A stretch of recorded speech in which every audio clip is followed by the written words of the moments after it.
Swastiastu, jumpa lagi di channel YouTube Krishna Global dengan materi Budaya Hidup Sehat menurut Kitab Suci Weda.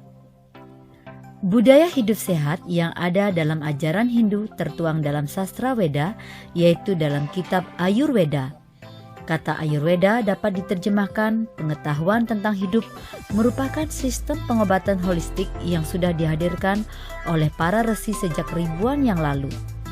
Pengobatan Ayurveda pertama kali dipelopori oleh Dhanwantari sekitar 1500 sebelum Masehi. Namun baru sekitar tahun 2000 sebelum Masehi, pengobatan Ayurveda ditampilkan dalam bentuk tertulis dan menyeluruh. Ayurveda mengajarkan teknik operasi, tanaman obat, terapi aroma, warna dan gaya hidup sehat.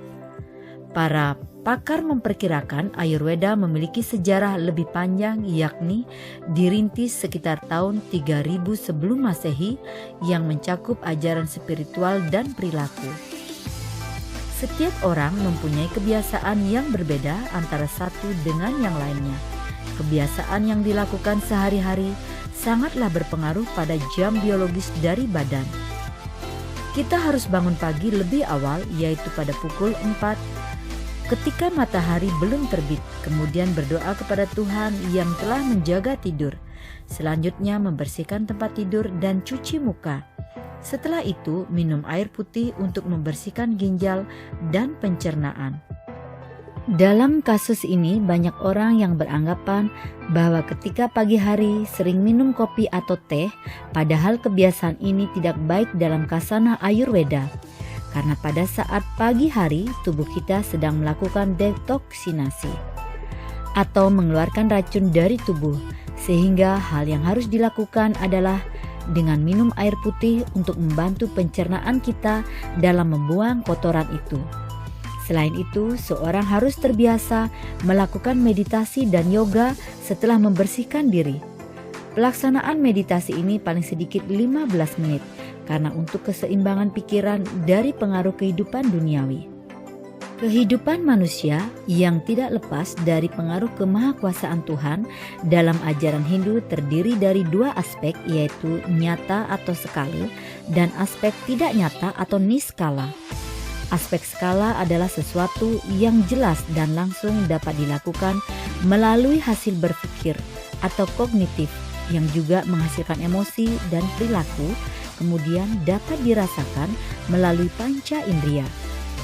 Aspek niskala mengandung keyakinan pada ajaran agama yang mempengaruhi ketentraman batin melalui vibrasi-vibrasi kesucian yang hasilnya tidak dapat dirasakan melalui panca indera. Keduanya tidak terpisahkan.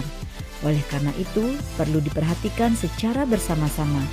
Dalam konteks pola hidup bersih dan sehat terdapat pula aspek skala dan niskala, sebagaimana diatur dalam Atharva Weda. Upaya menjaga kesehatan atau keseimbangan dalam tubuh menurut Ayurveda dilakukan dengan 3 hal, yaitu 1. Menjaga makanan atau ahara. Tidak sembarang makanan baik untuk kesehatan. Makanan yang baik dan bermanfaat untuk badan disebutkan sebagai satwika ahara. Dalam Bhagavad Gita bab 17 sloka 8, Ayu Satwa Balarogya Sukha Priti Viwardana Rasya Snigdha Stira Hardya Ahara Satwika Priya, yang artinya makanan yang memberi hidup, kekuatan, tenaga, kesehatan, kebahagiaan, dan kegembiraan yang terasa lezat, lembut, menyegarkan, dan enak sangat disukai oleh satwika. Sloka 9, makanan yang pahit, bukan obat, masam, asin, pedas, banyak rempah, keras dan hangus yang menyebabkan kesusahan, kesedihan, dan penyakit. Sloka 10, makanan yang usang, hilang rasa, busuk, berbau, bekas atau sisa-sisa, dan tidak bersih adalah makanan yang sangat buruk. Kesimpulannya, makanan yang baik adalah makanan yang berguna untuk memperpanjang hidup atau ayu, mensucikan atma atau satwika, memberikan kekuatan fisik atau bala, menjaga kesehatan atau arogya, memberi rasa bahagia atau sukha, memuaskan atau priti, meningkatkan status kehidupan atau vivardhana. Yang kedua, wihara, yaitu berperilaku wajar, misalnya tidak begadang, terlambat makan atau kecuali sedang upawasa, menahan hajat buang air, berdekatan dengan orang yang berpenyakit menular, tidur berlebihan, dan menghibur diri berlebihan. Yang ketiga, ausada, yaitu secara teratur minum jamu yang terbuat dari tumbuh-tumbuhan. Selain itu, badan juga perlu dirawat dengan keseimbangan gerak dan peredaran tenaga atau prana ke seluruh tubuh, antara lain dengan berolahraga atau dalam agama Hindu dengan melakukan yoga asana dan pranayama secara rutin setiap hari.